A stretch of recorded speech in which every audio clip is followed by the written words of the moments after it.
नमस्कार भाइयों। शिक्षा जरूरी है या संस्कार? आज के समय में अगर सबसे ज्यादा पतन किसी चीज का हुआ है तो वो है हमारे संस्कार। आप मेरी इस बात से सहमत हैं कि नहीं? कमेंट करके बताइए। संस्कार कैसे बनते हैं? क्या किताबों को पढ़ने से संस्कार आ जाते हैं? घर के माहौल से संस्कार बनते हैं, माँ बाप की परवरिश से संस्कार बनते हैं, आपकी सोच, आपकी आदतें, उससे संस्कार बनते हैं। चलिए इसी से जुड़ी हुई एक मैं आज आपको कहानी सुनाता हूँ। ये कहानी 4 महिलाओं की है जो मॉल से शॉपिंग करके वापस आ रही हैं, आपस में बात कर रही हैं और अपने बच्चों के बारे में बात कर रही हैं। पहली महिला बहुत ही गर्व से कहती है कि मेरा बेटा तो बाहर से MBA करके आया है, उसका लाखों का पैकेज है। तो दूसरी महिला भी मुस्कुरा के कहती है कि मेरा बेटा तो टीचर है और बहुत बड़े स्कूल में पढ़ाता है, सारे बच्चे उसका सम्मान करते हैं। तो तीसरी महिला भी कहती है कि अरे मेरा बेटा तो AI और टेक्नोलॉजी पे काम कर रहा है, उसकी तो बहुत ही डिमांड है, बड़ी बड़ी कंपनियों से ऑफर आते हैं। तो चौथी महिला बहुत ही शांत बैठी हुई है, वो कुछ नहीं बोल रही है। तो तीनों महिला बोलती हैं अरे तुम भी तो कुछ बोलो, तुम्हारा बेटा क्या करता है?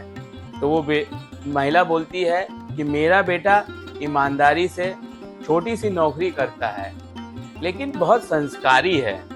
महिला लोग बात करते करते घर के नीचे तक आ जाती हैं। सबके हाथ में बहुत ढेर सारा सामान है, क्योंकि जैसा मैंने बोला शॉपिंग मॉल से आ रही थी, तो सबके हाथ में सामान के थैले हैं।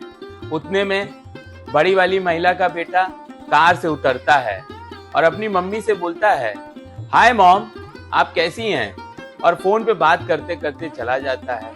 ऐसे ही बाकी 2 महिलाओं के भी बच्चे देखते तो हैं अपनी माँ को और देखते हैं, लेकिन फोन में इतना व्यस्त रहते हैं कि माँ को भी नजरअंदाज कर देते हैं। लेकिन उसी समय भाइयों चौथी महिला का बेटा आता है। वो तुरंत दौड़ के सबसे पहले अपनी माँ के हाथ से सामान ले लेता है और कहता है माँ तुमने फोन क्यों नहीं किया, मैं आ जाता, इतना भारी सामान उठाने की क्या जरूरत थी। और वो माँ को साथ में ही लेके जाता है। तो दोस्तों कहानी बहुत छोटी सी है, लेकिन सीख बहुत बड़ी सी है। आज के समय में हम ये तो चाहते हैं कि हमारे बच्चे पढ़ लिख के बहुत बड़े आदमी बन जाएं, लेकिन कहीं ना कहीं जो संस्कार हैं, जो जीवन का व्यक्तित्व बनाते हैं, वो हम कहीं ना कहीं मिस नहीं कर रहे हैं। जैसे कि हमने इस कहानी में भी देखा कि बाकी 3 महिलाओं के बच्चे तो बहुत बड़े पढ़े लिखे थे, लेकिन उनको ये भी नहीं दिखाई दिया कि माँ के हाथ में कितना भारी सामान है, चलो उसे ही ले लिया जाए। उसी जगह जो चौथी महिला का बेटा था, उसने दौड़ के माँ का सामान लिया और माँ के साथ ही गया।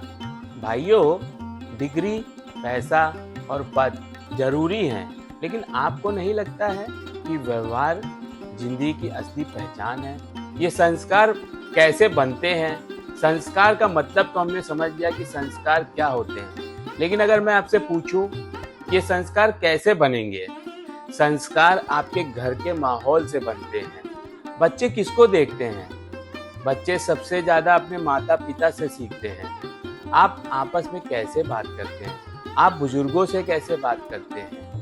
आप क्या काम करने वाले के लोगों से आप कैसे बात करते हैं? उनके साथ कैसा व्यवहार करते हैं? सच और मेहनत का कितना महत्व देते हैं? चलिए आप ही बताइए, शिक्षा और संस्कार में क्या फर्क है? शिक्षा हमें रोजगार देती है, संस्कार हमें इंसान बनाते हैं। शिक्षा बताती है कैसे आगे बढ़ना है, संस्कार सिखाते हैं कैसे अच्छा इंसान बनना है। भाइयों संस्कार वो जड़ें हैं जिन पर इंसान का पूरा व्यक्तित्व खड़ा होता है। तो आप जड़ों पे काम करिए, पेड़ की चिंता मत करिए। आप लोग खुद ही देख लीजिए, जीता जागता उदाहरण बरगद का पेड़ है।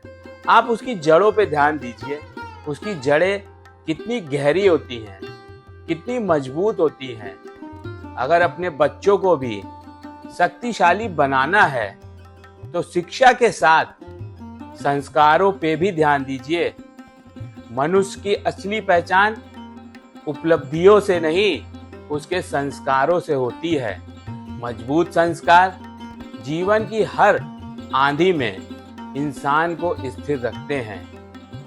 आशा करता हूँ कि आज आपको मेरा विचार शिक्षा और संस्कार दोनों ही जरूरी हैं, दोनों ही पे काम करिए, क्योंकि शिक्षा तो हम दे रहे हैं लेकिन संस्कार में कहीं ना कहीं हम चूक जा रहे हैं। तो याद रखिएगा, अगर अपने बच्चों को, आने वाली पीढ़ी को सशक्त बनाना है तो संस्कार पे भी ध्यान दीजिए। आशा करता हूँ आज का भी विचार आपको पसंद आया होगा।